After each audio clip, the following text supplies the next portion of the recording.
Okay, it is 6 PM. I'd like to call this meeting to order. Clerk, please call the roll. Councilor Canellis, Present. Councilor Palumba, Present. Councilor Picciarelli, Present. Councilor Woodland, Present. Councilor Bays, Present. Councilor Donato, Present. Councilor Feltner, Present. Councilor Gannon, Present. President Sedaris. President, thank you. Can I get a motion to go into executive session to consider the purchase, exchange, lease, or value of real property as an open meeting may have a detrimental effect on the negotiating position of the public body, 165, 183 Grove Street? So moved. Is there a second? Second. Roll call, please. Councilor Palumba, Yes. Councilor Picciarelli, Yes. Councilor Woodland, Yes. Councilor Bays, Yes. Councilor Donato, Yes. Councilor Feltner, Yes. Councilor Gannon, Yes. Councilor Canellis, Yes. President Sedaris. Yes, thank you. We all have to sign out and go into the other meeting.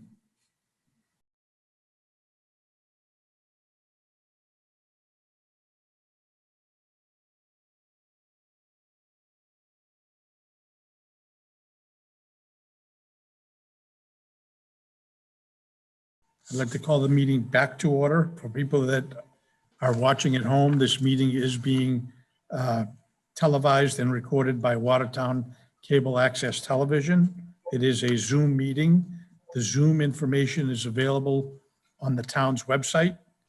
And there's also phone numbers that you can join us with, and email comments can be made to vpicciarelli@watertownmass.gov. All of that information is on the town's website. The next item on the agenda is Pledge Allegiance. Please rise for the Pledge of Allegiance. I pledge allegiance to the flag of the United States of America, to the republic for which it stands, one nation, under God, indivisible, with liberty and justice for all.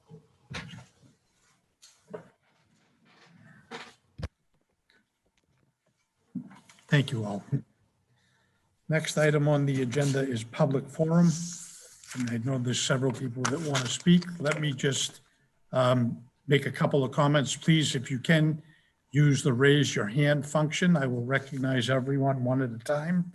Under the council rules, you are allowed to speak for 2 minutes, and we try to keep it around the 2-minute mark. I'm kind of strict about that. And we also do not respond right away to you. And if you have further and things that you need to talk about, you can also speak again at the second public forum.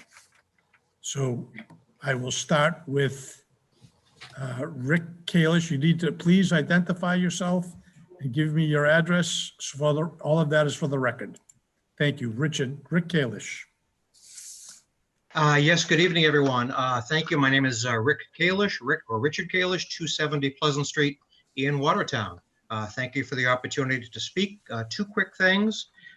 First, I just wanted to take an opportunity to thank Town Manager Driscoll and his staff for an extraordinary job running the recent general election. I voted at Town Hall early, and it was a well-organized and safe experience, and I just really wanted to take note of that and give thanks to everybody in the town for an extraordinary job running the election.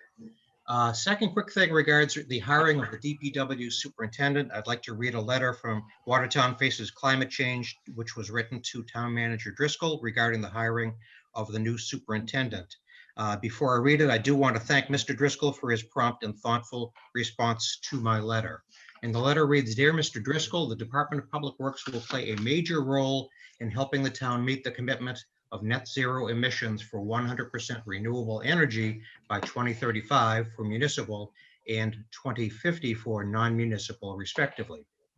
Watertown Faces Climate Change urges the town to hire a superintendent of public works who shares the town council's commitment to sustainability.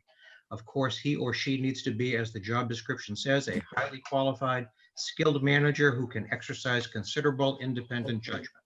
But it is also important that the successful candidate be willing to try new approaches and be knowledgeable about environmentally friendly strategies, including green stormwater infrastructure, tree canopy creation and maintenance, non-vehicular road and transportation policies, gas company microgrid pilot programs, and innovative waste reduction as per the 2020 MVP. In addition to improving communications to residents about road construction, we would hope that the superintendent would be open to input from residents. He or she would make it a priority, should make it a priority rather, to improve communication about the town's need and desire to reduce its carbon footprint. Thank you for your time and support. And the letter was written by Ann Munson and Rick Kalish as co-chairs. Thank you for your time. Thank you. Susan Ledoux. Please unmute. Yeah. Hi, my name is Susan Ledoux. I live at 5 Stearns Road.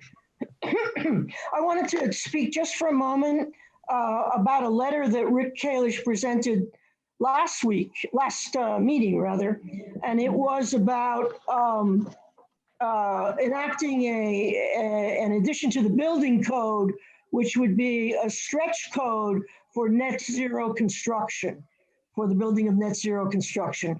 And I just want to say, I want to speak for this letter because we're asking the town council to sign it and forward it to the legislature so the legislature can act quickly and will support coming up with some net zero stretch code legislation.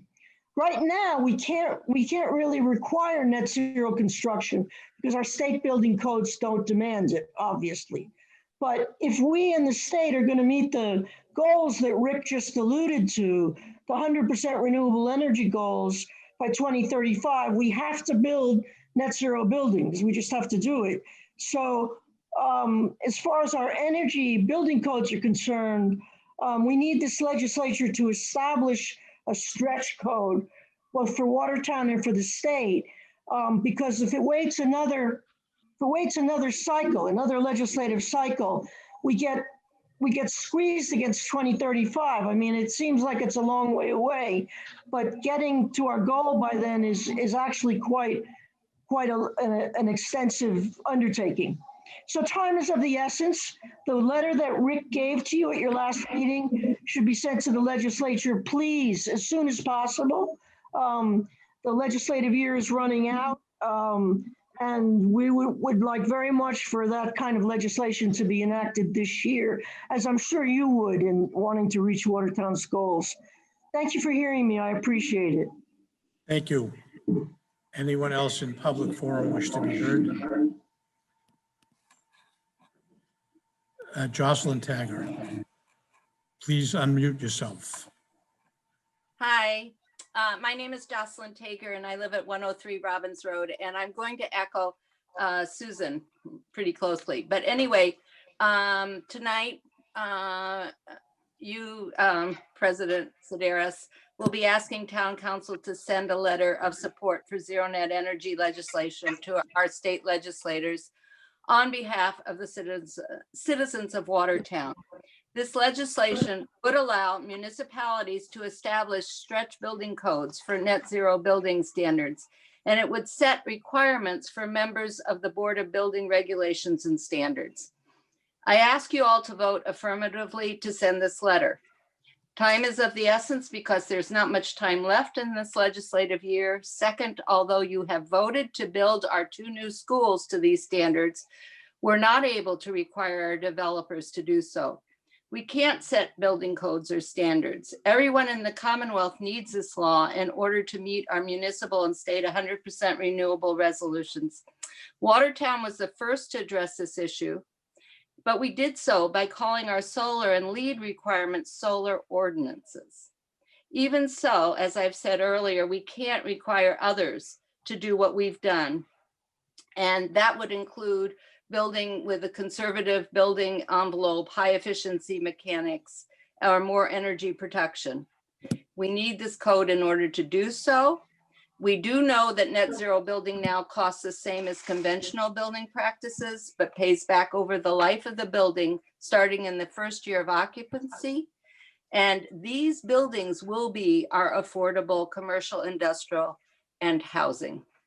So please vote yes to send this to the Joint Committee state legislators. Thank you very much.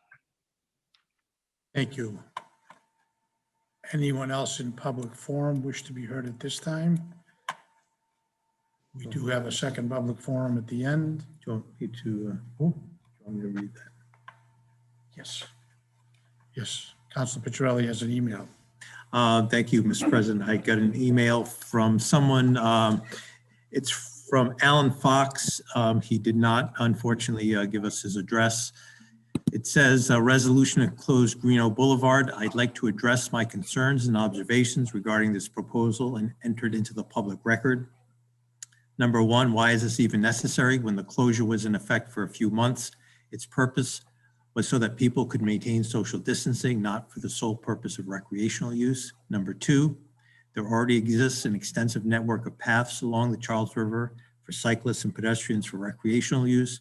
Why the need for additional space that comes at the expense of others?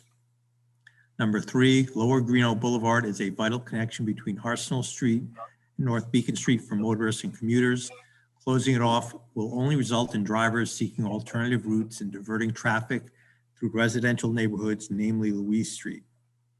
Number four, who will be responsible for placing or removing barricades? If flashing signs are used, who will be responsible for enforcement?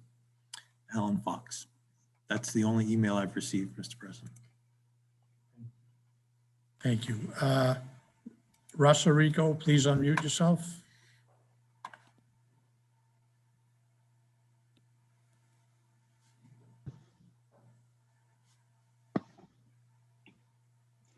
Russ, please unmute. Go ahead. By the way, I'll be happy when we end this foolishness and we can go back in the town hall. Mr. President, distinguished councilors, Russ Arrico from Fayette Street. In reference to closing Greeno Boulevard, under the Americans with Disabilities Act, it is reasonable to have an accommodation so anyone that is handicapped can use the parking lot that's close to North Beacon Street. This way, handicapped people will still have access to the river when it's closed off to most other vehicles. So I ask that, again, under the Americans with Disabilities Act, that you make this accommodation for handicapped people. Thank you. Thank you. Is there anyone else in public forum? Amy Plavnik, please unmute yourself. Hi, my name is Amy Plavnik. I'm at 29 Ashland Street in Watertown. And I'm a member of the Bicycle and Pedestrian Committee and wanted to make a comment related to Greeno Boulevard. As some members of the Watertown Bicycle and Pedestrian Committee have been working since the summer when DCR had reopened the road to motor vehicles after previously having it closed for several months. We've been working to encourage DCR to close the road again. And we're asking the town council to pass a resolution asking DCR to study this issue in more detail and to explore a road closure on the weekends during warm weather months to support opportunities for people in Watertown for recreation and to walk and bike in a space free from motor vehicles, similar to what happens now on Memorial Drive on the weekends. So I think that, this road is owned by DCR, and they made the decision over the summer to close the road for several months to motor vehicles, but we think that the town council support would go a long way in encouraging DCR to provide the space for residents of Watertown and nearby communities to have space for recreation. Thank you very much for your consideration. Thank you. Is there anyone else in public forum? Seeing none, I close the public forum and move on to the next item on the agenda, which is the examination of minutes. Can I get a motion on the minutes of October 13th? Mr. President, I make a motion that we adopt the minutes of October 13th as written. Is there a second? Second. Any discussion? Roll call, please. Counselor Donato, Yes. Counselor Feltner, Yes. Counselor Gannon, Yes. Counselor Canellis, yes, Counselor Palumba, Yes. Counselor Picciarelli, Yes. Counselor Woodland, Yes. Counselor Bays, yes, President Sedaris. Yes, thank you. The next item on the agenda is President's Report. I have 3 items, but the first one is not listed. I just want to also take this opportunity to thank Mr. John Flynn, the town clerk, and his staff, and all the part-time people that came in, the town manager and the administration, for pulling off a great election day. And in speaking to Mr. Flynn, he was very pleased, and one of his statements to me was, it was nice on Wednesday morning to see in the Globe that 12 of 12 precincts were counted and in, so that they could even publish that in the paper, unlike some other places. So I'm very appreciative of everybody's efforts to get this done. And hopefully we've learned a lot of things, and because I'm sure this is going to be needed in the future. So thank you, Mr. Flynn, Mr. Manager, and all the people that were involved in having that happen. The next 2 items are requests, as you've heard, for the council to authorize me to send a letter on council letterhead. The first one is a letter from the Watertown Environment and Energy Efficiency Committee regarding the establishment of an appending of a net zero energy stretch code to the state building code. I'm not going to read, but I would like to see if we could get a motion to put this on the floor. Mr. President, I make a motion that we authorize you to send the letter on the net zero stretch energy code as you, from last town council meeting and per the recommendation of the Watertown Energy Efficiency and Environment Committee. Is there a second? Second. Any discussion? Can I get a roll call, please? Counselor Feltner, Yes. Counselor Gannon, Yes. Counselor Canellis, yes, Counselor Palumba, Yes. Counselor Picciarelli, Yes. Counselor Woodland, Yes. Counselor Bays, yes, Counselor Donato, Yes. President Sedaris. Yes, thank you. The next item I have here is a request for a letter from the Bicycle and Pedestrian Committee requesting the closure of a portion of Greeno Boulevard in Watertown to vehicular traffic. And I'm going to say that in doing some research after the agenda was closed, there are some issues here with mitigation from some developments that are going to affect this. So I'm going to suggest that I ask a motion from the council to send this to the Committee on Economic Development and Planning to work with Mr. Magoon's office to determine how this mitigation that we are forcing developers to do in this area affects this. And then we can come back to the council with the recommendation on a letter. So moved. Is there a second? Second. Discussion. Roll call, please. I'm sorry. Councilor Feltner. Yeah, just, I'm all in favor of it going to committee, just noting that DCR controls the road. So is the idea that we would develop some recommendations for DCR with consideration of the developments that's going on, or? Well, the situation, we have a request, as you've heard from some members of the public, we have a request that we send a letter supporting some closures of this area. The problem is some of we are, for example, Arsenal Yards has to put a traffic light on the Arsenal Street side. How does that affect this? So there are some issues even on the other end with the Athena development and potential I-Cube situation.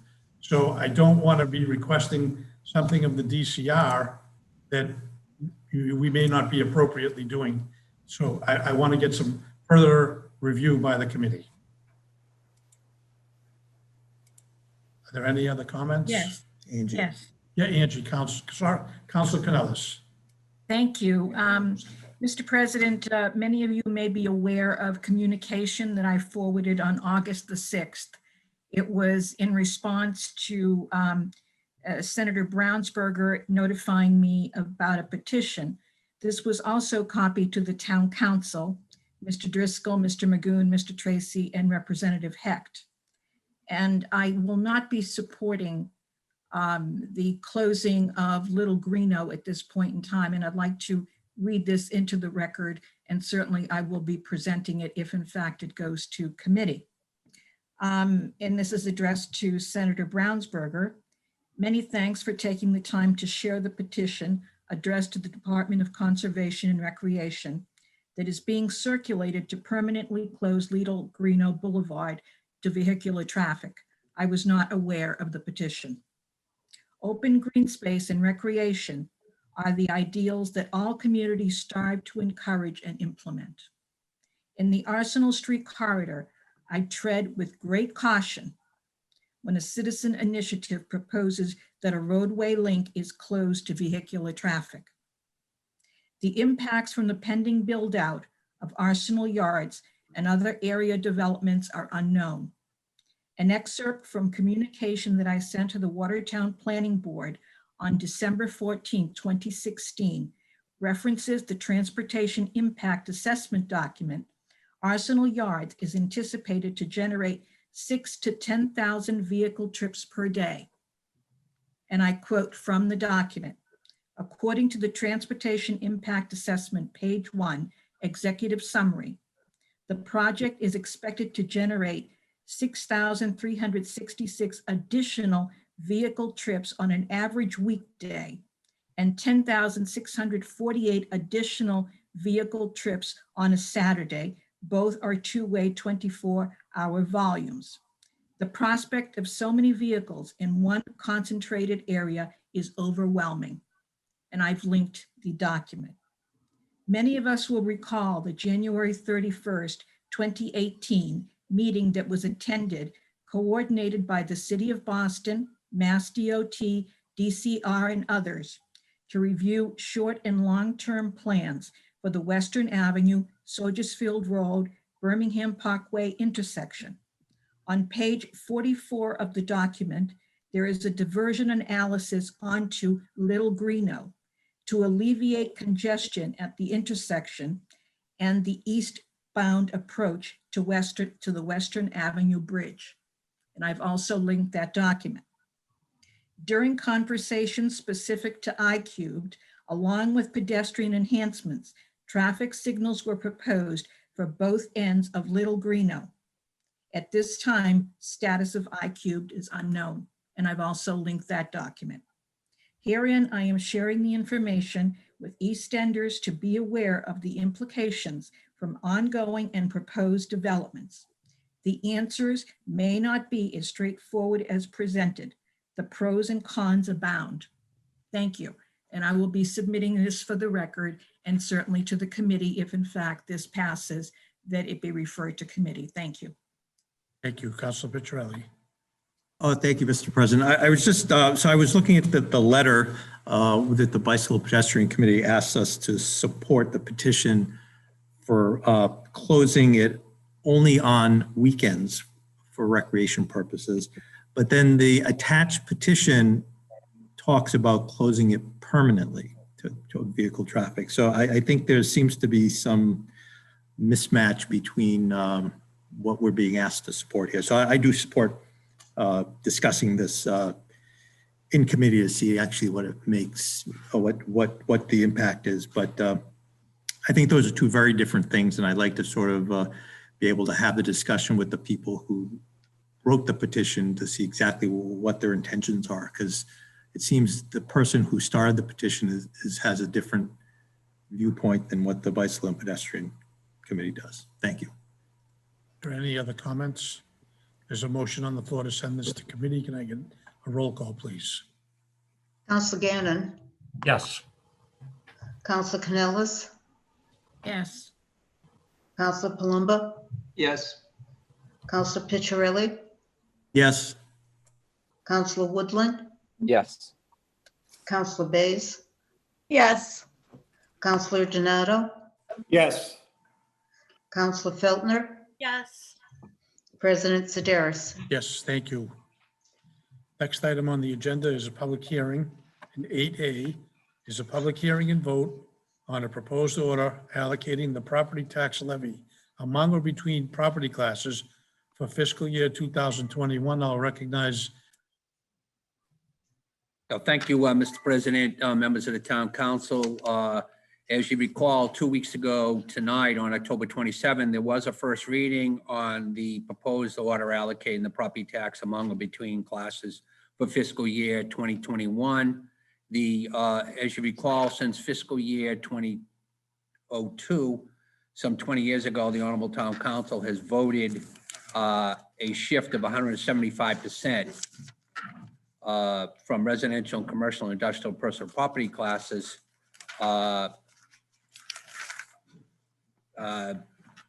which results in a lower tax rate for the residential class.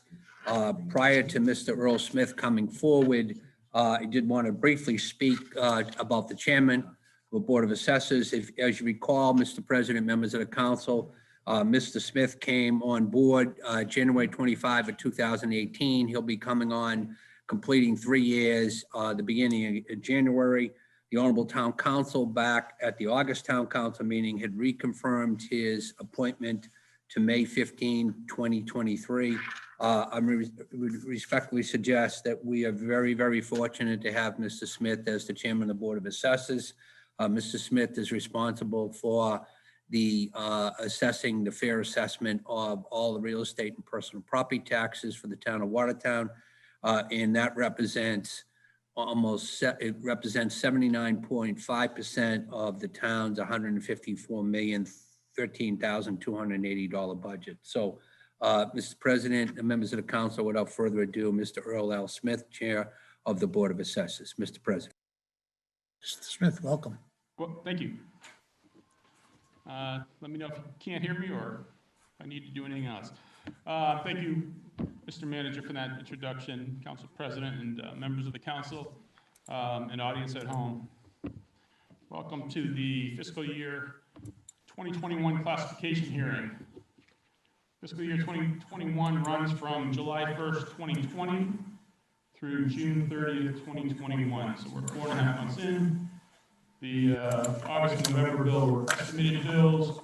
This hearing is to decide what the actual tax rate is going to be, correct what the actual classification is going to be, and part of our argument is to weigh in on the tax rate. For the audience at home, just a brief explanation of the classification hearing. Mass law permits cities and towns to classify property according to use, residential, commercial, industrial, personal property. And it also allows your governing body, the council here, to establish different tax rates for those uses. So the council here is going to vote tonight. They have an opportunity to split the rate and charge a higher rate to certain classes of property, which is the commercial, industrial, and personal property. And that is a benefit to the residential class because although they can charge a higher rate to the commercial, industrial, personal property class, they don't get to spend that money. They have to offset it by charging less to the residential class. So that's what this hearing is about.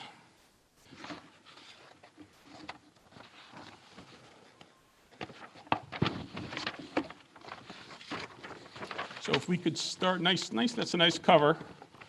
The manager a month ago had nice pictures of the 3 schools. His camera lens showed him what they were going to be completed.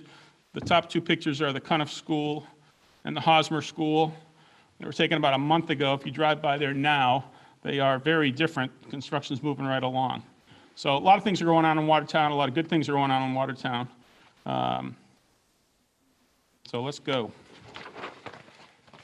The second page, summary highlights. This was added this year. This is really for the audience at home who wants to watch NCIS. You're going to get a 1-minute recap of where we were last year and where you are this year. So you're going to get the gist of this in about 1 minute. And then if you want to watch Jethro Gibbs, you have that option. Last year, the average residential assessment was $723,586. This year, the average residential assessment is $733,688. That's up $10,000. That's up less than 1.5%. We had a reval last year. We moved a lot of property values. The calendar year sales of 19, we're very much in tune with those. We did some tweaks, some small trendings, but for the most part, we didn't have to do the wide-scale value changes that we've had to do in the past couple of years. Last year's residential tax rate was $12.14. This year, we projected to be $12.25. That's up 11 cents. That is contingent upon two things. One is the council adopting the maximum shift they can for the most benefit to the residential class, and also for the council to adopt a higher residential exemption than they did last year at 25%. Last year was at 24%. If those, just to go back, and the average tax bill last year without the residential exemption was $87.84. This year, the average tax bill without the residential exemption would be $89.87. That's up about $200, about 2.3%. The residential exemption last year was $2,108 or thereabouts. This year, if the council adopts the 25% residential exemption, it would go to $2,246. That would be up $138. The good part of this, the average residential tax bill last year was $6,676 with the residential exemption. The average residential tax bill this year would be $6,741 with the residential exemption. That would be up $65. That would be up less than 1%. So there was not a lot of big moves this past year. That's where we're at. Just in the bottom three columns are just the total residential value. Last year, $7.2 billion in Watertown for residential value. This year, $133 million was added to that. Some of that is new growth, new condominiums, so it's not all changes in the assessments. It's additional properties added to the tax rolls. So this year is be $7.342 billion. Commercial value, commercial, industrial, and personal property value, that's CIP. Last year was $1.889 billion. This year it's $2.055 billion. That's up $166 million. That's up about almost 9% because it's a much smaller base. But that is, commercial land is climbing by leaps and bounds. So Watertown has a lot of interest in it as far as development goes, and the commercial land values have been rising steadily. And that just gives you the total real and personal property value. Last year was a little over $9 billion. This year is $9.398 billion, up just shy of $300 million. On the next page, this is just a historic look back. This is also new this year. The commercial value as a percentage of total value is at a record amount. It's 21.87%. That has been climbing fairly steadily for the past few years.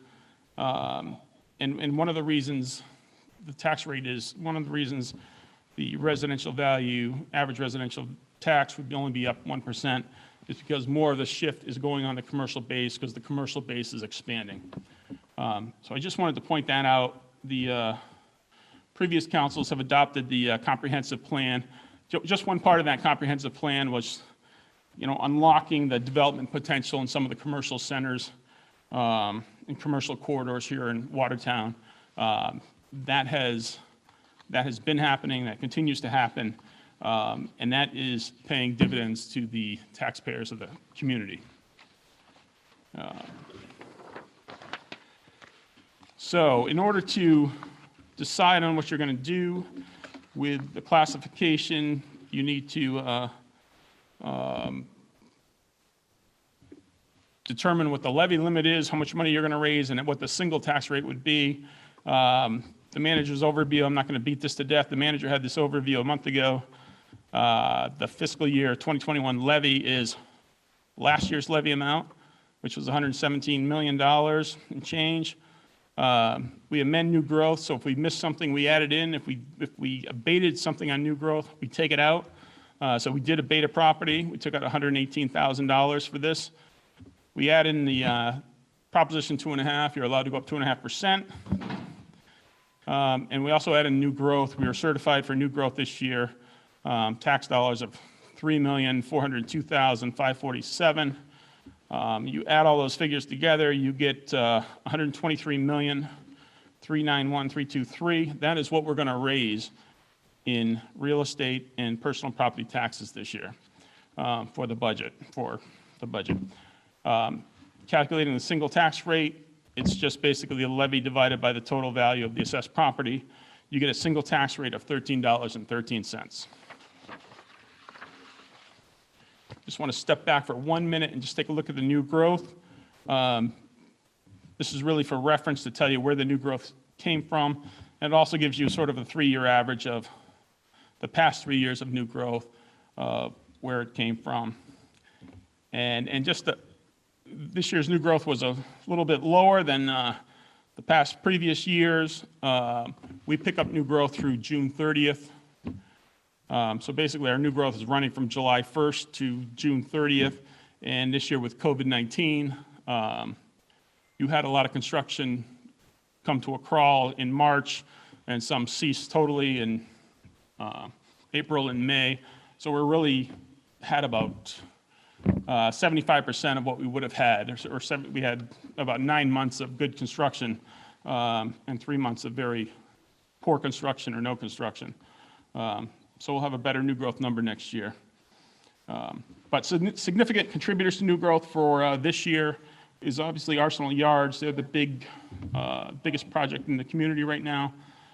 We picked up another $900,000 in personal property new growth.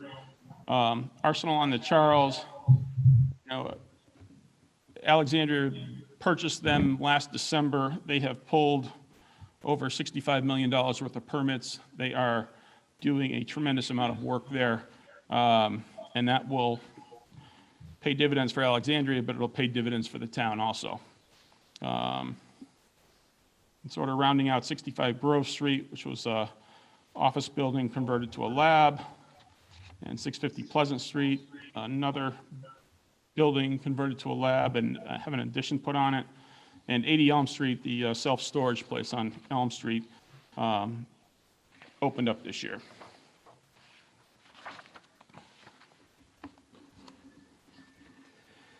So classification, I gave a little bit of an explanation for that, what the classification hearing is. The council in previous years have done as much as they can do within the law for the residential class. They've voted to shift the rate as much as they can. This year, if the council continues to do that, it will save the residential taxpayers $20,249,820.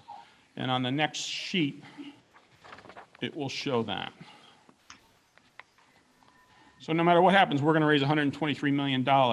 If we did not have a shift, we would raise $96 million from the residential class, and we'd raise $26 million and 26 plus million from the commercial, industrial, personal property class. If the council votes to shift the maximum amount they can, you're going to raise $20 million less from the residential class. You're going to raise $76 million. And from the commercial class, you're going to raise that $20 million more. So that would be $47 million raised from commercial, industrial, and personal property. So we're going to get the same figure one way or another. It's just a matter of who's going to, how we allot it.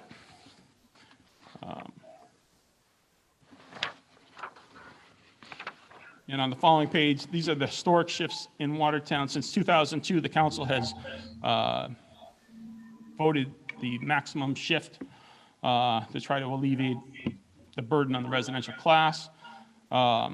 The bottom three lines of this page are shaded. They're numbered for the year, fiscal year 2021. And there's three different scenarios. One is if you did not shift, your residential taxes would rise 27%. Your commercial taxes on your average commercial property would drop 22%. The next scenario is if you only went to 170% shift, your actually residential taxes would rise by a little bit less than 3% on the average residential valued property. Commercial taxes would rise 32%. And the bottom line is the maximum shift amount. I want to caution if for the commercial properties, this looks like an astounding increase in commercial values for the average commercial property this year. I just want to say we have about 420 commercial and industrial properties. It gets greatly skewed by properties that go up tremendous amounts. Arsenal Yards this year went up $58 million in their assessment. Arsenal on the Charles right next door, the former Athena Health Campus, they went up $46 million in their assessment. So between those two properties alone, they're up $100 million. So that greatly skews the average for the commercial industrial base. So don't wait for your tax bill because it's not as bad as it looks here. Just wanted to give you an explanation on that. So those are the historic shifts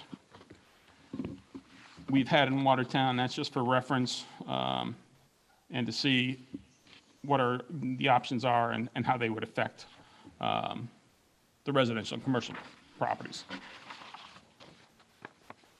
We move along to the community comparison. Last month, the manager had his overview. Someone called in and said it would be nice to see what other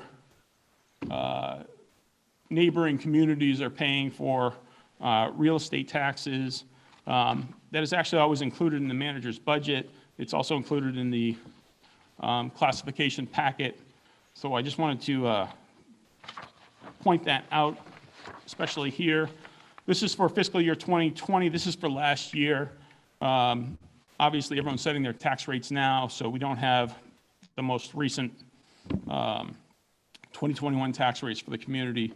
But Watertown, last year, average tax was $66.76. If the council agrees with the recommendations, we'd go up $65. And Watertown's really right in the middle of the pack. I mean, Belmont's average residential tax bill last year was $11,783.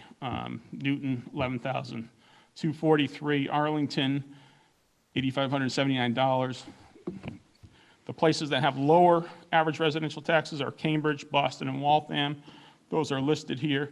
The big correlation among all of these is the higher amount of commercial industrial property you have, the lower your residential tax rate, the lower your residential average tax bill is going to be. Certainly Belmont, Newton, certainly Belmont and Arlington have very little in the grand scheme of things of commercial property. Newton's got more, but they are, in the percentage-wise, they don't have as much. And certainly Cambridge, Boston, and Waltham all have much more than Watertown. So that is really the tremendous correlation, but Watertown is right in the middle. They're right in the middle of the pack there. So hopefully that's helpful to the council and helpful to the taxpayers of where things stand. And just the other thing, the Watertown tax rate for residential property appears to be the highest here. One thing is with the residential exemption, it is paid for within the class. So that is, tax rate is higher because of the residential exemption. Without the residential exemption, the tax rate this year would be, for the residential rate would be $10.37. Because we exclude so much in value for people who domicile here in Watertown, it's paid for in the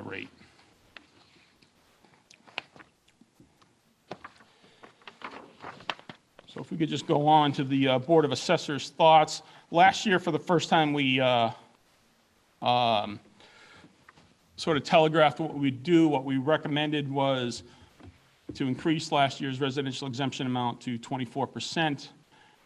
And we also indicated our intention this year would be increase it further to 25%. However, we can't bind a future Board of Assessors or a future assessor to that. So as we indicated, that was our intention. Our board's a little bit reconstituted this year, but everybody was in agreement to make that recommendation to increase it further to 25%. And that is not the maximum we can go. We can go further.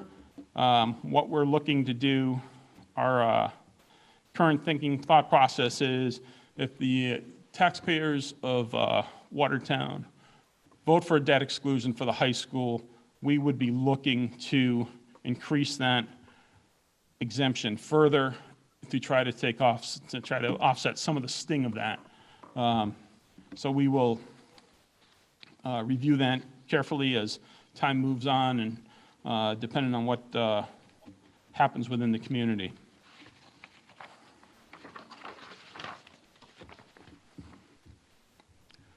On the next slide is really the residential exemption consideration. How you qualify, you must apply for it. It stays with your property. Once you've applied and you've been granted it, it stays with the property until you move or until the deed changes. To qualify for the residential exemption, you need to be domiciled in your house as of January 1st, 2020. Because the residential exemption is paid for within the class itself, it starts to lose effect when you get into the higher assessed properties. So it starts to really, you still get the residential exemption, but if you're assessed for more than $1,195,000, you actually pay a little bit more because if there was no residential exemption at all, your tax rate would be lower. And others who pay for it are obviously investor-owned property, new home buyers who were not missed that mark on January 1st of 2020.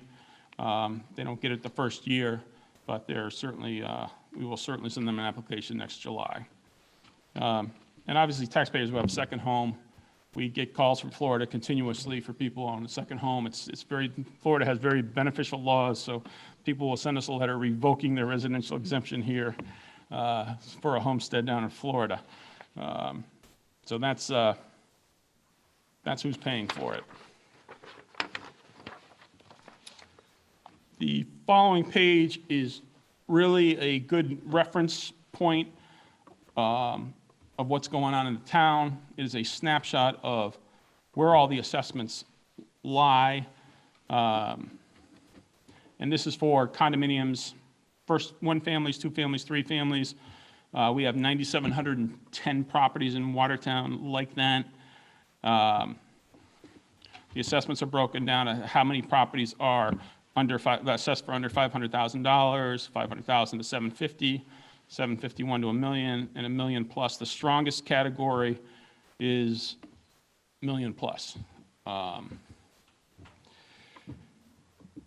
And who gets the residential exemption? This is broken out. Single families, 83% of the single families in Watertown receive the residential exemption, 62% of the condominiums, and less for the 2 families and 3 families. Lots of those are investor-owned.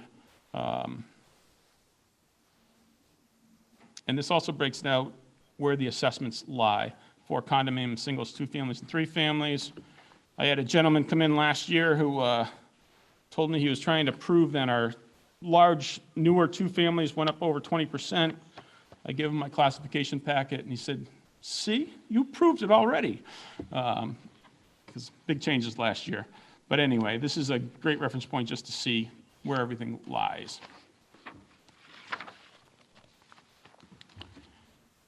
The residential exemption scenarios on the next page just gives the council where we were last year with the 24% residential exemption. And it also breaks out further, not the average residential value, but the average single-family value, the average single-family assessment, the average condominium assessment, average two-family, and average three-family. So it gives an idea of where each one of those properties in that subclass fall. And then it goes on to further give everyone an idea of if you kept the residential exemption the same as last year, 24%. And the increases are not vast. They range from less than 1% to 3.65%. But if the council does increase to 25%, you would have, on average, condominiums would actually save a little bit of money. One single families would be up less than 2%. Two families would be less than 2.5%, and three families 3.3 on average. And also, if you went further, just to give the council a few different options, that's how things would land. The following page is the projected tax rates.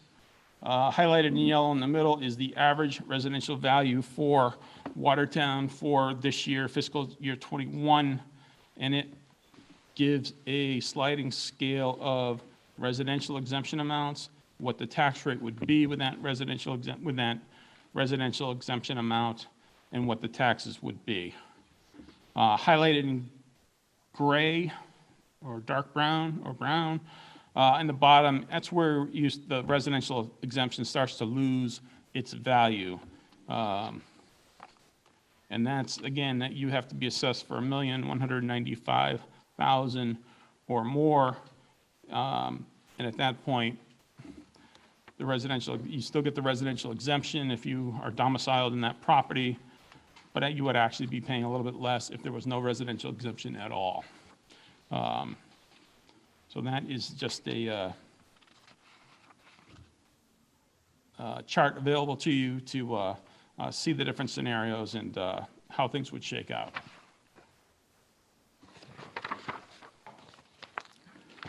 So with that, the Board of Assessors recommends that the council adopts the maximum shift they can to save the residential taxpayers as much as they can. And we are also recommending that the council increase the residential exemption from 24% to 25% off the average assessed value for people who are domiciled in Watertown for fiscal year 2021.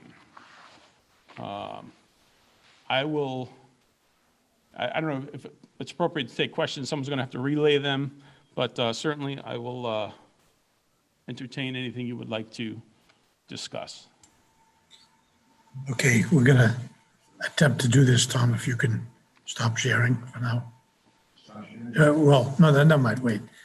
Councilor Woodland is first. Thank you, Mr. President. I don't necessarily have any questions, but there's a couple things that I just want to slow down and emphasize. First and foremost, I agree wholeheartedly with the Board of Assessors recommendations. And thank you very much for your presentation tonight. The big thing that I think is really important to stress to folks that are watching the meeting this evening is how unique Watertown is in how we approach and how we favor the residential class. But I really wanted to slow down just to the fact that Watertown is in a unique situation where we even have the ability to do what we keep calling this shift, where we have our CIP properties take more of the tax burden than our residential. You need a couple of things. You need a commercial class that's able to adopt this amount, and you also need a growing commercial class. In both of those situations, you're able to shift more money onto the commercial properties and have our residential owners pay less of that burden. So this is not something that every city or town can do. I think one of the slides mentioned it's about 100 cities and towns have this opportunity. But even more so, the residential exemption and our community comparison list notes that 4 of those communities have the residential exemptions. This isn't prevalent throughout Massachusetts. There's only like 19 cities or towns that have this. It's very rare. And so for our residential class to first get a big break by shifting taxes onto the commercial class, and they get another big break if you actually own the home that you live in Watertown, is not common. Probably 10, 12 out of 351 cities and towns in Massachusetts have that. And that's what gives Watertown these tremendous rates and I'd argue very low average residential bill. Doing some quick analysis, the Division of Local Services and the Department of Revenue has a data analytics and resource bureau, and you can go on there and you can check your city or town compared to other cities and towns, and you can check your tax rates, you can check your amount of reserves, you can check all these fiscal indicators. And if you went on there today, you'd see that the rate, $12.25 that we're discussing tonight, is roughly 70th out of 351 cities and towns, lowest in the state. We'd be in that top 20th percent roughly for lowest rate. If you're looking at communities in Middlesex, the average residential bill in these numbers would be about 17 lowest out of about 44 communities that DOR ranks on their analytics. So I really want to put that in this larger context of the council has these options to do a shift and to do a residential exemption. It's rare for a community to do either, and it's extremely rare for a community to do both, as we've done every single year. And our residential class is taking advantage. We mentioned 2 years ago that this was going to happen, where we're going to have all these commercial properties come on. We're going to be able to shift more money onto them. They're going to bear the burden of increased taxes. And this is the first year where we see that realized. But it's the culmination of many years of solid fiscal policy that's been put into place. So those are the things I wanted to mention. I know but I really want to slow down and emphasize the position that we are in as a town, how rare it is, and thank the assessors and the manager and the rest of the council for making that possible with our policies. Thank you. Thank you. Total agreement. Councilor Cornelis. Thank you. Many of you know how long I've been advocating for the 25% for the residential exemption, and finally we're seeing it come to fruition. Last year, the increase was, in 2020, it was 4.57%. So this year, if in fact we do accept the 25% with the 1.75 shift, the increase would be 0.97. So this is something that area residents have been looking for a long, long time. And we constantly hear from residents that we have all of this growth that's going on in congestion, and what are the residential property owners actually reaping out of this. So I think, as my colleague has stated, for the first time in a long time, we actually might see a little bit of relief for the residential property owners. And I certainly will be supporting the recommendation of the assessors. Thank you. Thank you, Councilor. Councilor Feltner. Thank you. For the public, could you please explain why the domicile has to be by January 1st to make the residential exemption, and if that's a state requirement or something that Watertown has control over? So if an existing resident moves the middle of the year, but then they can't carry the exemption with them. Thank you. The January 1st is Massachusetts statute. Certainly, if a residence moves within a town, they have a residential exemption and they're moving to a new property. If we can switch it, they need to come in and just fill out a new application. Obviously, you're only going to get one residential exemption for the year. So if it's past a certain date, it's going to stay on the property you sold, and then you will not qualify until July 1st. So if that is not, so it is, if you move within the town, you do need to come in and fill out an application for us, but the July 1st, the January 1st date is, does not apply because you've lived here and you have the residential exemption. It's a personal exemption with the owner. We can switch that, provided there's certain windows, which we can't, but you will still get it each year. Any other questions from the council at this point? I will stop for a moment and open up the public hearing and ask if any member of the public wants to speak or ask a question. Mr. President, I had my hand up. I'm sorry. Okay, hold on, John. Hold on. Are you listening? Yes. Please pay attention. I'm opening it up for a public hearing first at this point. Any member of the public that wishes to be heard, please raise your hand at this point.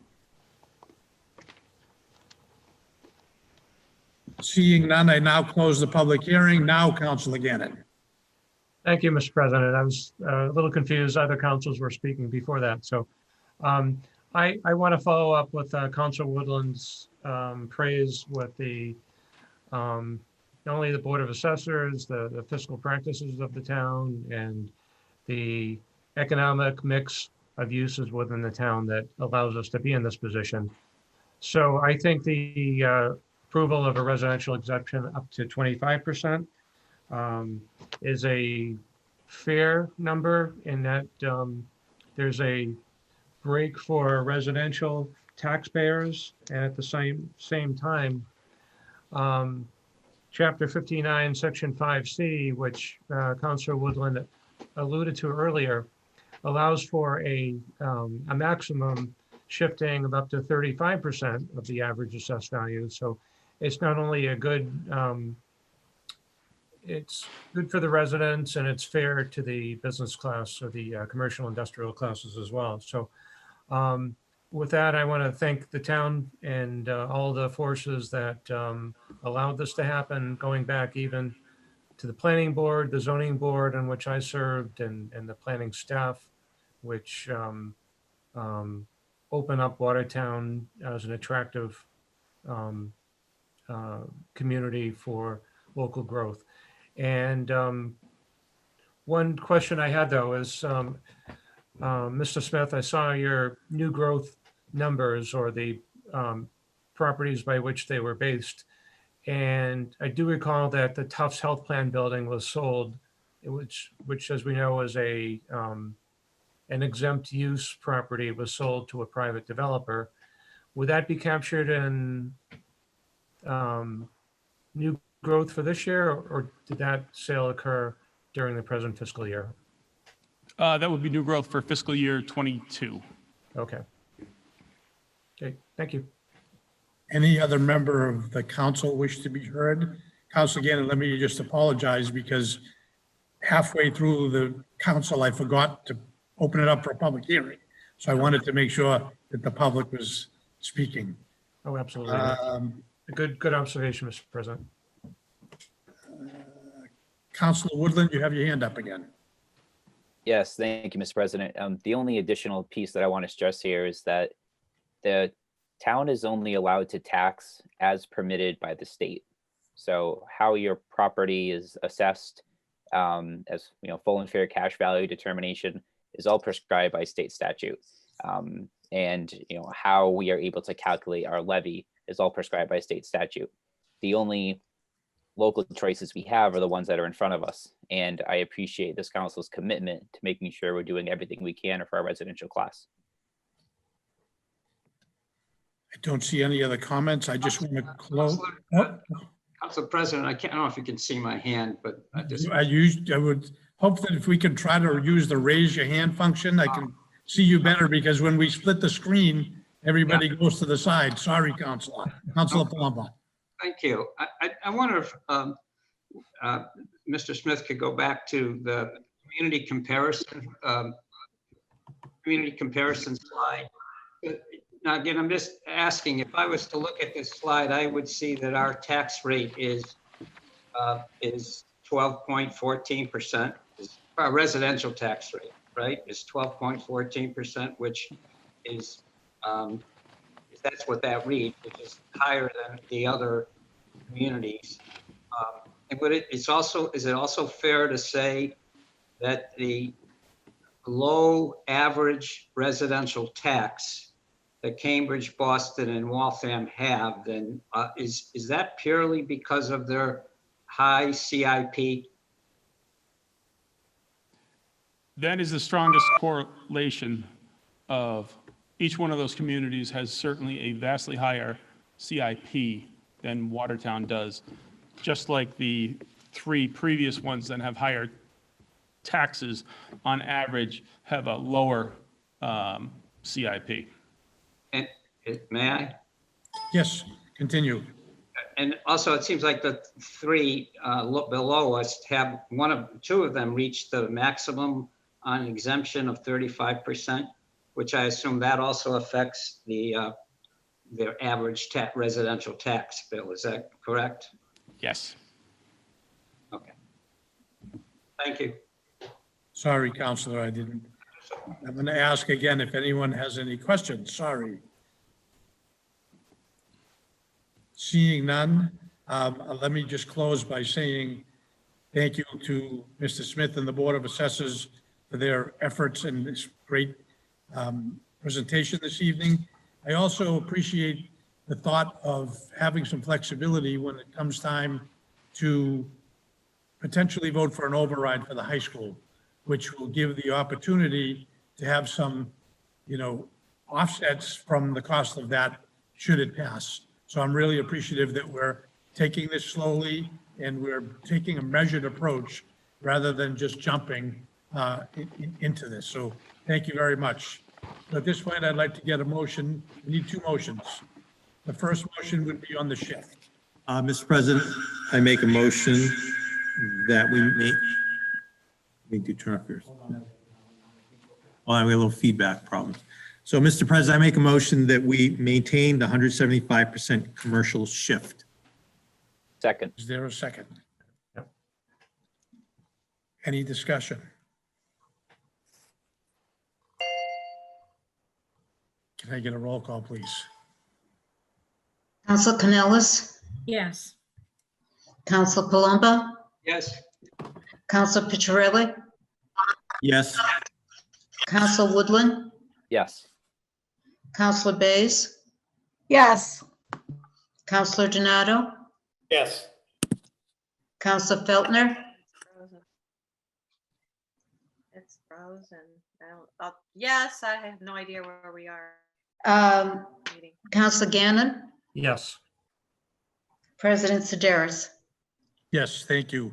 The next motion I would like is for the residential exemption. Mr. President, I make a motion that we increase the residential exemption to 25%.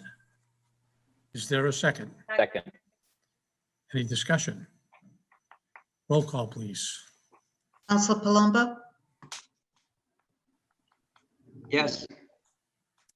Council Picciarelli, Yes. Councilor Woodland, Yes. Councilor Bays, Yes. Councilor Donato, Yes. Councilor Feltner, Yes. Councilor Gannon, Yes. Councilor Canellis, Yes. President Sedaris. Yes, thank you. The next item on the agenda is a public hearing and vote on a proposed order setting optional tax exemptions for fiscal year 2021. Mr. Manager and then Mr. Tracy. Mr. Manager, I'm sorry. Thank you, Mr. President, members of the council. As similar to the the tax classification public hearing, this proposed order tonight was advertised for a public hearing tonight. The first reading was 2 weeks ago on October 27. This is the annual consideration by town council to consider voting exemption level amounts, 100% maximum allowable increase above statutory levels. Mr. Smith, the chairman of the Board of Assessors, had forwarded the various categories. He's put together a spreadsheet of the 7 exemptions clauses, clause 17D, which is it through clause 18, clause 22, of the veterans, and how many that have been granted. This would again allow the proposal before you is to continue the 100% above the maximum allowable increase above statutory levels. As you know, Mr. President, it's a public hearing, and the fiscal note, if you will, shows that the last year, the dollar amount paid for the exemptions was $173,163 from the overlay account, and the recommendation from the Board of Assessors is to continue this. And again, a shout out to Town Council for voting 100% over the maximum allowable above the statutory levels. That's the administration's presentation, Mr. President, before you open it up for a public hearing. Thank you. I would like to now open it up for a public hearing and ask if anyone in the public has any questions or comments on the exemptions. Seeing none, I close the public hearing and ask for a motion from the council. Mr. President, I make a motion that we maintain the optional tax exemptions amounts and qualifications the same as last year, fiscal year 20. Is there a second? Second. Second. Any discussion? Can I get a roll call, please? Council Picciarelli, Yes. Council Woodland, Yes. Councilor Bays, Yes. Councilor Donato, Yes. Councilor Feltner, Yes. Councilor Gannon, Yes. Councilor Canellis, Yes. Councilor Palumbo, Yes. President Sedaris. Yes, thank you. Next item on the agenda is communications from the town manager. Communication A is a repositioning E. Joyce Munger Building Federal Public Housing Units. Mr. Manager. Thank you, Mr. President, members of the Honorable Town Council. We did forward you correspondence from Michael Lara, the Executive Director of the Watertown Housing Authority, regarding the Housing Authority plan to convert 50 federal public housing units to 50 Section 8 vouchers.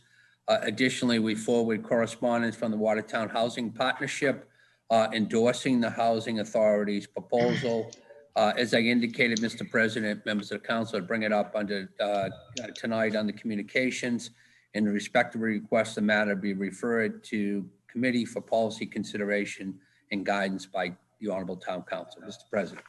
Thank you, Mr. Manager. I am suggesting that I would like a motion to refer this to the Committee on State, Federal, and Regional Government, as this is a federal building that we're talking about. Can I get a motion to that effect? So moved. Is there a second? Second. Any discussion? Councilor Bays. So I was just sort of wondering why it wouldn't also go to the Human Services Committee since they've been working. I understand why you're saying that, but since they've been working on the affordable housing, I'm just curious. I think the most important thing here is the federal government would take precedence first. That was my suggestion. If you would Right, like, right. if Right. So I was saying was as well as with, doing both committees. that would be up to the council, but my suggestion was just a suggestion. If you would like to make a motion to add that, please be my guest. Well, I mean, does anyone else think it's, I'll make a motion to add the Human Services Committee to that. Is there a second to the amended motion? Second. Discussion on the amendment to the motion.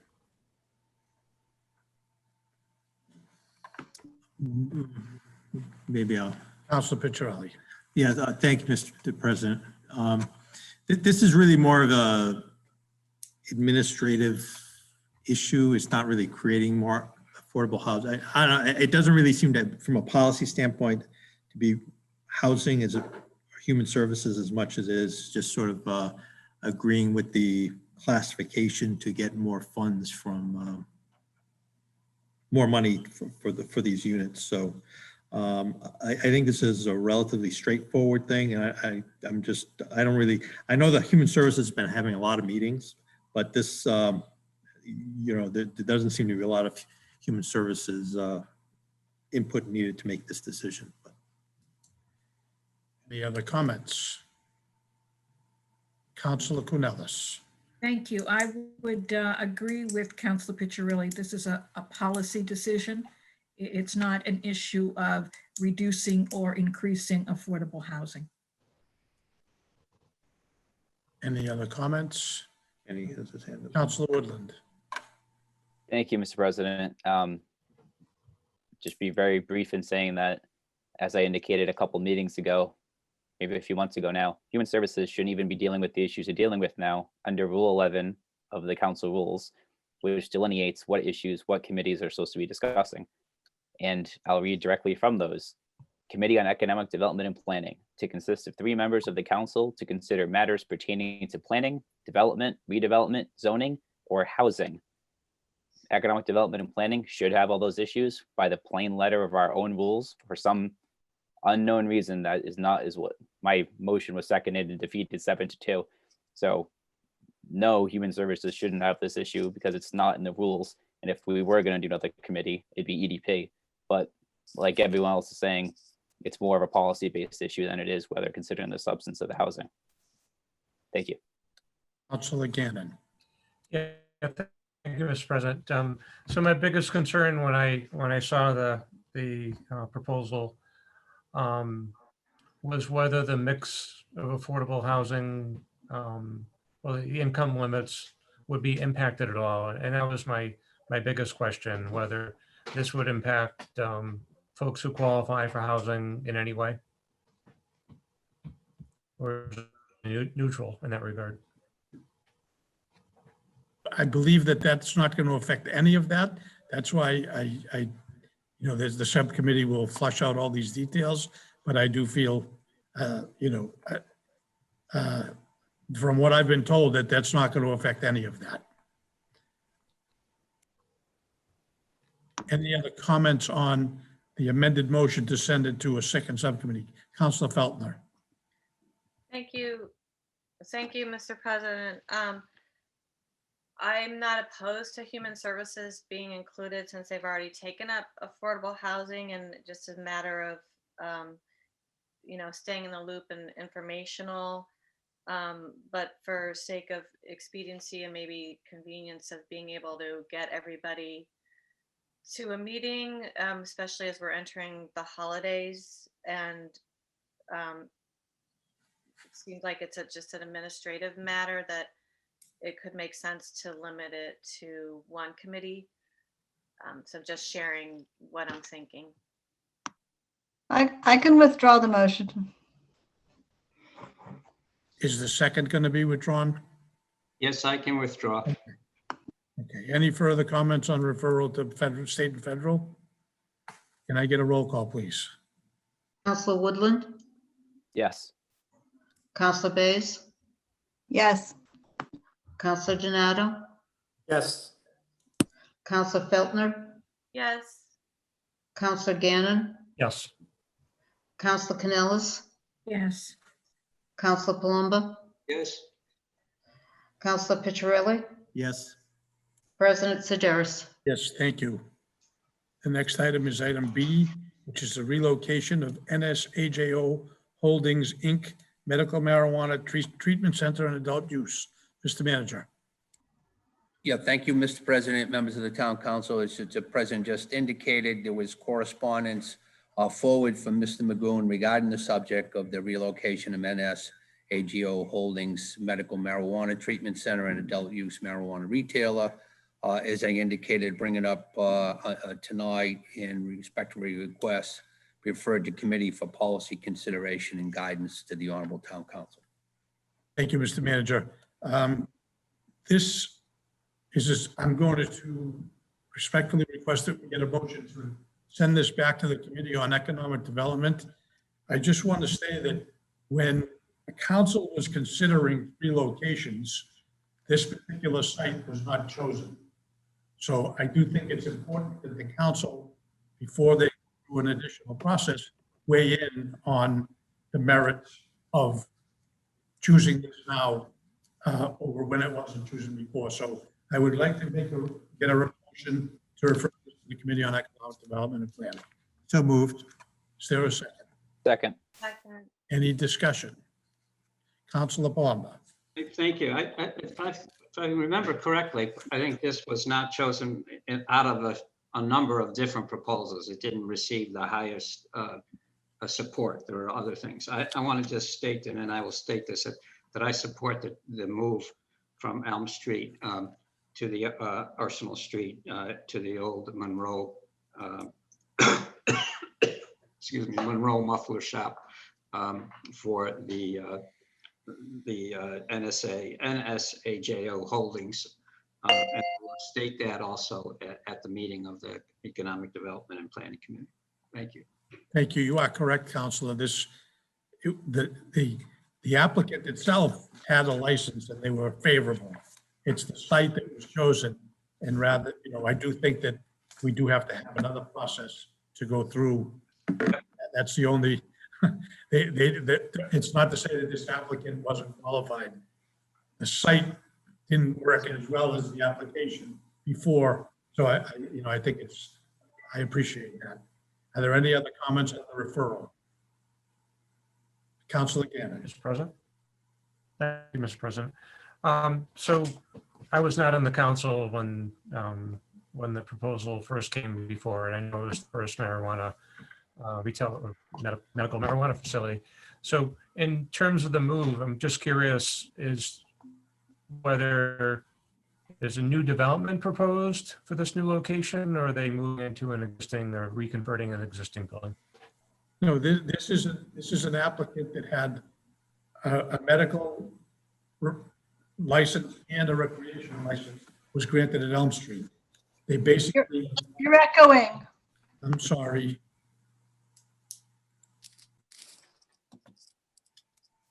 This is extremely difficult.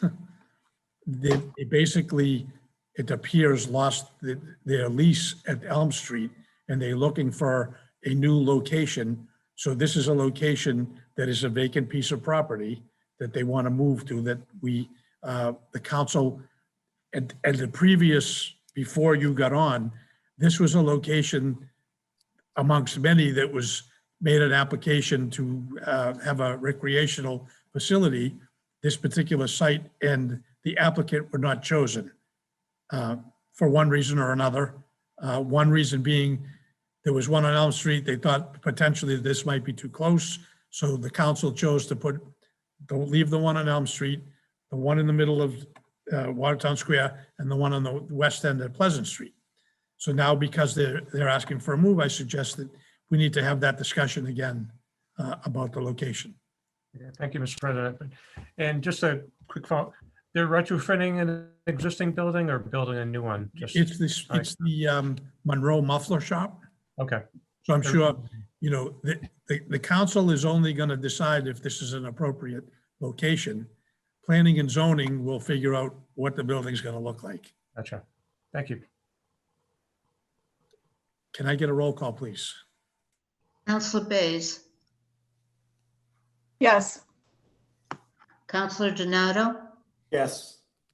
Councilor Feltner, Yes. Councilor Gannon, Yes. Councilor Canellis, Yes. Councilor Palumbo, Yes.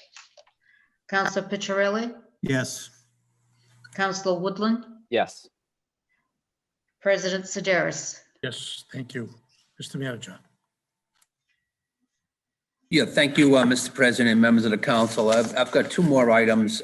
One of them is I want to kind of follow up on, there was a resident earlier spoke very complimentary about all of the efforts regarding the November 3rd state election, and then the council president, which he's done now several times. I did want to, we did receive correspondence from the Watertown Board of Election Commissioners, Adam Brewster, who's the secretary for the Board of Election Commissioners, forwarded an email last night that we forwarded to town council today. And I did want to kind of briefly speak to it, which was that he had sent along, dear Mr. Manager, would like to thank everyone for their extraordinary support that they received from town staff this election season. As you know, COVID-19 in Chapter 115 of the Acts of 2020 expanded opportunities for Massachusetts voters made this election season unlike any other. During the September primary, the clerk's office received over 12,000 applications for mail-in early ballots. Between application postcards, outgoing blank ballot packages, and return ballots, the office handled 32,000 pieces of mail in the weeks before the primary. We're not allowed by state law to open the ballot envelopes before the polls opened at 7 a.m. on September 1. Town Auditor Tom Tracy arranged extra assistance for the poll workers to enable them to handle thousands of early and absentee ballots delivered to each precinct and get every ballot opened, checked in and checked out, and deposited in the ballot boxes before the polls closed at 8 p.m. In the November general election, there were over 18,000 early and absentee ballots to process. The rules were changed to allow ballots to be opened and counted in the weeks before Election Day, but only one precinct at a time. For the entire week preceding the election and through the weekend, there were poll workers overseen by Town Council John Flynn and Election Clerk Noel Gilligan, meticulously checking off every name, opening each ballot envelope, and inserting the ballots into the ballot boxes as fast as the tabulators would take them. Their foresight to tackle this enormous amount of ballots ahead of time in Town Hall, instead of sending them to the precincts, made Election Day go very smoothly. Watertown staff that had conducted the elections at every level, from the Public Works team to the setting up and tearing down the polling places, to the police officers detailed to the precinct, and the entire staff, all the poll workers in the town clerk's office routinely did their job with excellence. This year, facing the uncertainty of changing rules and a massive increase in voters choosing to vote early, both in person and by mail, with no exception, the Board of Election Commissioners recognizes the additional challenges that this election posed to everyone involved and finds the performance of Tom Tracy, John Flynn, and Noel Gilligan in particular have been commendable. I certainly would follow up on that and would say to Town Clerk John Flynn, job well done. The other item I have, Mr. President, and you have spoken to it many times, and many of the other folks have talked, and we had one of our residents complain about Zoom. I would all like to be in the council chamber soon. I'd kind of like to spend a few moments to offer a few words regarding Gerald S. Mead Jr., as he's informed the community that he'll be retiring. Jerry's career spans 31 years, who served above and beyond honorable service to this community. Jerry started his career with the Department of Public Works on May 15, 1989, and he served as a deputy superintendent of the department. He was appointed as the superintendent of Public Works on September 23, 1993, some 27 years ago. Department of Public Works is a vital branch of the town's administration under the categories of forestry, highway, parks, recycling center, water and sewer, cemetery, central motors, buildings and property, along with snow removal, street lighting, stormwater, waste disposal, recycling, and traffic signal maintenance and weights and measures. Over the years, Jerry's passion to serve and innovative changes was a constant that benefited citizens with delivery of services and safety in Watertown. As you know, Mr. President, members of the council, there's been an increased emphasis on homeland security and emergency planning. The Department of Public Works is part of the public safety team. The department takes action right alongside of police and fire during all public safety events. We all remember on April 18 and early Friday morning, April 19, 2013, our Watertown found itself connected to tragedy. Behind the scenes, the gentleman who directed the DPW, Mr. Gerald S. Mead Jr., and the employees of the Department of Public Works didn't want to be recognized for their role in keeping us safe. It was no small feat closing Watertown's 4 square miles of roads and performing various other tasks while the town was shuttering its doors and other agencies were prepared to take action to assist with the town during the manhunt. The team led by Superintendent Ma performed and continues to perform their duties with utmost professionalism day in, day out with regard to their own personal safety. Jerry, you've worked very hard and tirelessly for the citizens of Watertown to provide the highest level of services for the community, improve the quality of life and spirit for residents who work and live in Watertown. Jerry's legacy is all around us, broadly speaking, enhancements to our community that everyone enjoys. We all agree Watertown has bragging rights for its delicious clean water and excellent snow removal. We are the envy of surrounding communities. Jerry, I applaud your diligence and dedication to the citizens of our community over the years, and those efforts are very much appreciated. We wish you continued health and happiness upon your retirement. And on a personal note, we've worked together all these years as colleagues, but more important to me is our friendship. I wish you all the best in the future. Thank you, Jerry, for a job well done. The town of Watertown is a better place due to your efforts. Mr. President. Thank you, Mr. Manager. And I might add, on behalf of the town council, Jerry, thank you very much for your service to the community. You've done a lot. And in particular, we're always known for having the cleanest streets during a snowstorm.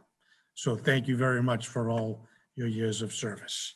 The next item on the agenda is requests for information. Any requests for information? Councilor Felton. Thank you, Mr. President. I'm wondering about what there may be town subscriptions that town councilors could avail themselves of, such as like Boston Globe or, you know, American Planning Association, Bankers and Tradesmen. I think it would be really beneficial to council to have access to any of these town subscriptions or licenses. And then also when we get forwarded articles, we would be able to connect if we weren't a personal subscriber. So appreciate that. Thank you. Thank you. Any other requests for information? Announcements? Any announcements? Seeing none, I just want to add that, Councilor Feltner. Thank you. This is news is kind of happening fast where we have a Boy Scout who made Eagle Scouts. So congratulations to Michael McNamara. And unfortunately, with the COVID changes, he's already also been called up for boot camp for the U.S. Marine Corps in a week and may not be able to return home for a year. So I'm sure President Sedaris will be able to get together a council commendation.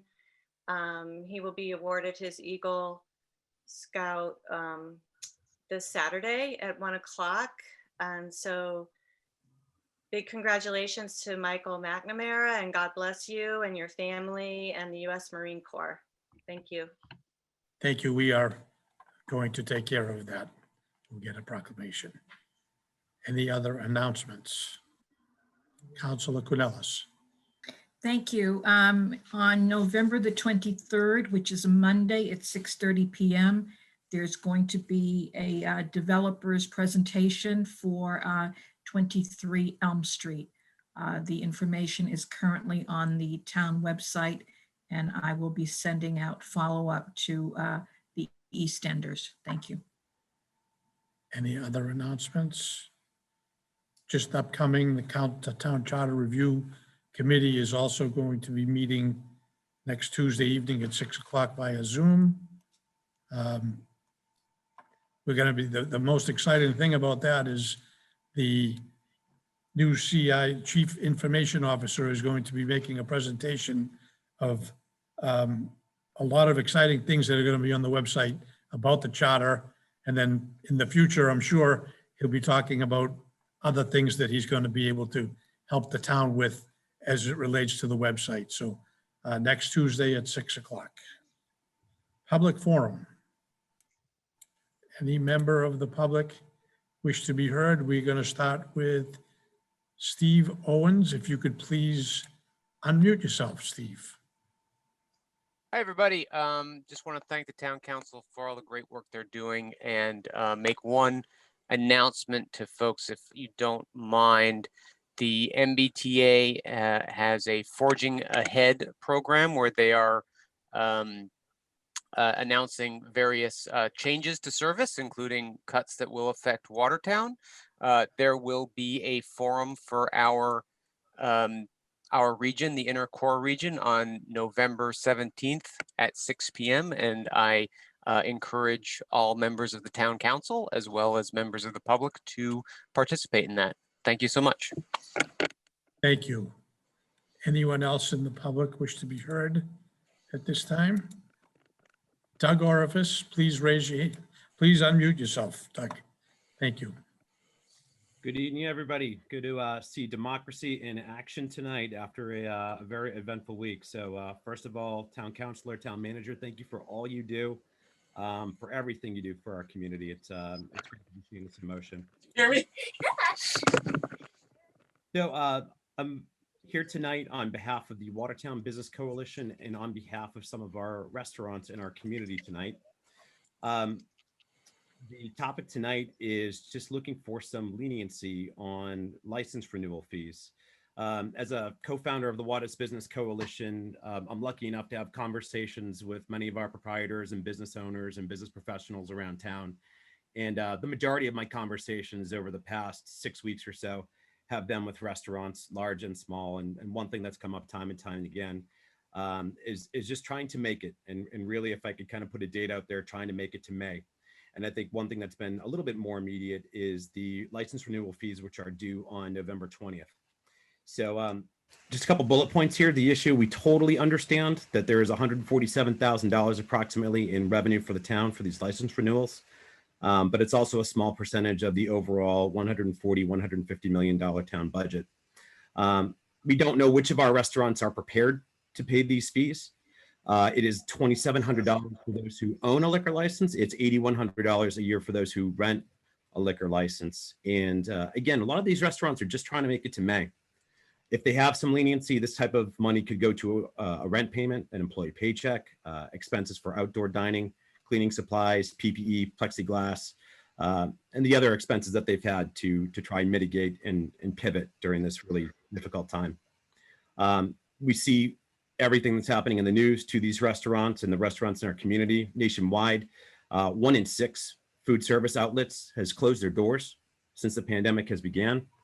And with the winter approaching, we have almost 16 million people whose jobs or small businesses are at risk. And I know we all enjoy our restaurants locally, especially in the East End, Watertown Square, Mount Auburn Street, some new ones coming across at Arsenal Yards. Our family tries to enjoy them every single week. Not only do they act as gathering places and a critical part of our social fabric of our town, but they're an incredibly important piece of the town revenue and the overall value. Closed restaurants equals less revenue, and there's a ripple effect caused by the failure of a business. So let me just cite really quickly what some other communities are doing in response to these issues. The city of Newton, neighboring, has approved a 50% reduction of liquor license renewals and allowed restaurant owners to pay that 50% in 2 installments.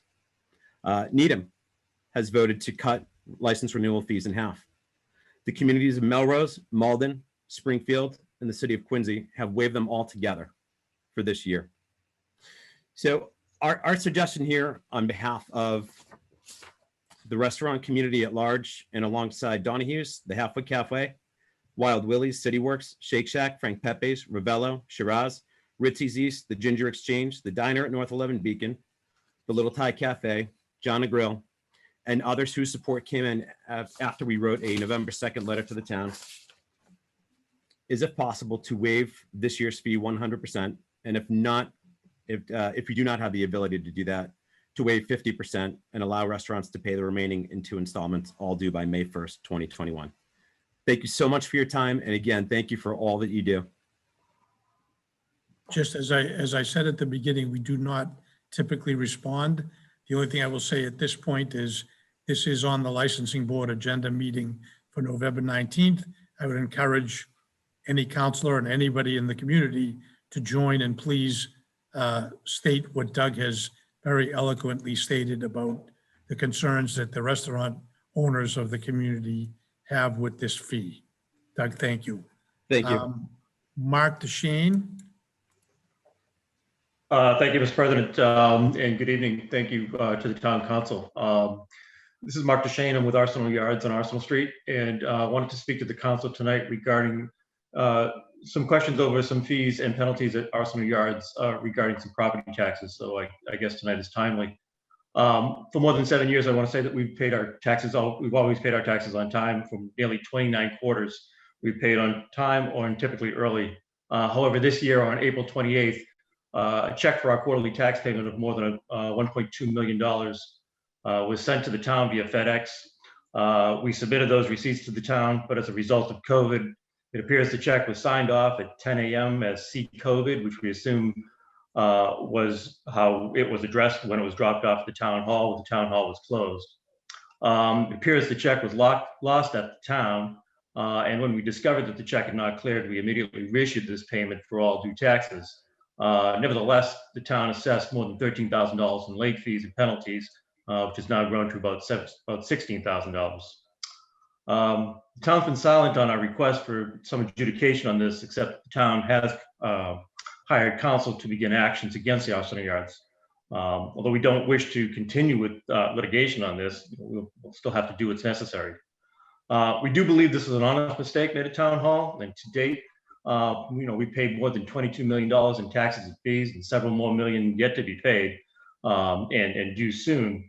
And we're not here tonight to argue about what we're paying, and we're looking forward to actually increasing our commercial tax base in the town. But we are looking for some level of fairness since we did what we were supposed to do during these unusual times. Again, I'd like to be clear that we're not asking for any special treatment. We just hope that this would be recognized for what it was, which appears to have been an honest mistake at Town Hall. So it's disappointing that we've not had a forum to resolve this earlier, but we are asking that the town recognize that the taxes were paid when due, even if they weren't immediately or properly processed by the town, likely as a result of the COVID situation that we're in. So we're asking that the town consider reversing these charges and penalties since it seems inappropriate since they were paid on time. Thank you, Mr. Council. Thank you, Mr. Manager. Yeah, Mr. President, yeah, I think it'd be easier to, and I certainly understand the earlier comment from Doug regarding the concern for licensing, but let's talk about fairness here. This issue, Town Council was provided this back on September 22nd as the Arsenal Yards folks had copied Mrs. Sedaris, so Mrs. Sedaris forwarded to Town Council. So I think we need to tell the whole story. Twice, Mr. DeShane has mentioned that it was an error or it was a mistake on part of Town Hall. I respectfully disagree. The issue is, being very candid, it's a responsibility, it's a burden of the taxpayer to ensure the delivery of funds for a payer of a tax bill. The Town Hall was closed on Tuesday, March 17th. It reopened by appointment only on June 22nd. The issue is when somebody makes statements that the Town Hall made a mistake, Town Hall never received the issue that Arsenal Yards may have is maybe with FedEx. But we did a review when this came in. No one found anything. There was no record when the correspondence from the attorney for Arsenal Yards stated that somebody signed for it at the receptionist. Well, quite frankly, we don't have a reception at Town Hall, and Town Hall wasn't opened. With respect to Mr. DeShane saying that it's really disappointed, the town's been silent on it, I would just respectfully disagree. I asked, when I received the correspondence from counsel for Arsenal Yards, I asked our tax council folks that have worked with on various things, to take a look at it and let me know what the town's, how to proceed with this. And so I need to read, quite frankly, something that will kind of put a different light on this. The town never received the package that FedEx said they would pay. Perhaps Arsenal Yards can have discussion with FedEx about that. But the two attorneys had discussions, the union council, to work on it, where it was discussed, and there was a request by council from Arsenal Yards to get in touch with the Department of Revenue Local Services. We've heard that word a lot tonight, to ask them one question before responding again, and basically looking for any statutory mechanism for interest to be waived. He also wanted to, any available relief under the recent covert emergency acts. So that occurred. There was a reach out by our council to the Department of Revenue Local Services, did not identify the taxpayer. The taxpayer himself has identified that tonight. And the response, and I read it, and it's kind of important because we talk about fairness, that the email went back to the counsel for the Arsenal Yards saying as follows: I emailed the Department of Local Services attorney earlier this week asking if there was any relief for a taxpayer in your client situation other than General Law, Chapter 60, Section 15, which allows for a waiver of $15. Please be advised I did not reveal the client's name or the municipality. The attorney left me a voicemail confirming that absent of Chapter 60, Section 15, there were no relief available and the accumulated interest was not eligible for Section 8 of Chapter 58 abatement. And this is kind of important, the statement I'm going to read now, and this is between the two attorneys. As we've discussed, neither the city nor this office have any desire in collecting any monies that are not statutory bound to collect. If I was aware of any means of relief, I would advocate that your client be provided such. Additionally, as you know, it's absolutely essential that municipalities treat all taxpayers the same. Any other similar situated taxpayer would be charged interest in accordance with the law. Mr. President. Thank you, Mr. Manager. Are there anyone else in the public that wish to be heard at this time? Seeing none, can I get a motion to adjourn? So moved. Is there a second? Second. Roll call. Counselor Donato? Yes. Counselor Feltner? Yes. Counselor Gannon? Yes. Counselor Canellis? Yes. Counselor Palumbo? Yes. Counselor Picciarelli? Yes. Counselor Woodland? Yes. Counselor Bays? Yes. President Sedaris? Yes, thank you, and good night, everyone. Good night. Good night. Hey, everyone. Night.